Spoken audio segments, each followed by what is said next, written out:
Hi there, here's a tip for the day.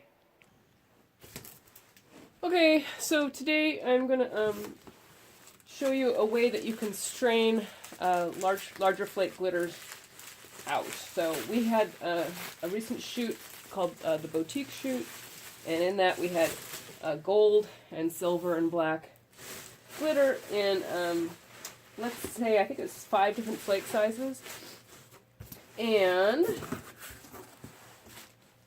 let's see if I can scoop them out so you can see it. Okay, so you can see there's mammoth squares in there. Now we're doing a mermaid shoot. We want to reuse the glitter, but we don't want the mammoth flakes. So went down, actually I had this on hand, but you can go down to hardware stores and you can buy this. It is a screen mesh. Some places call it hardware cloth in certain parts of the country. Other places it's just a metal screen. This one is a little bit smaller than a 1/4 inch, and that's what we need for the mammoth squares, are 1/4 by 1/4. So we have to make sure that the mesh won't let those through, and they're just going to sit on top. So the way I like to do it is basically just sifting it like so.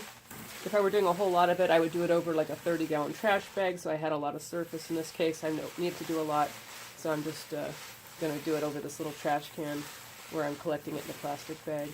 And then every so often, I'll just take the mammoth squares and I'll dump them to the side, and we might reuse them for something. But let's say you had this group of glitters, these 5 sizes, and you wanted to try and isolate out everything that was, let's say, a fat flake and smaller.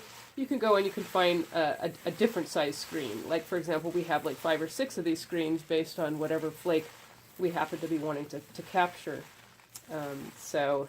This one is our mammoth squares one. We have one that'll capture out colossal and so forth. So having a collection of screens is really great for when you're doing like photography work and you're working with glitter a lot, so that you don't have to keep buying the glitter over and over again, and you won't be afraid of mixing it so much.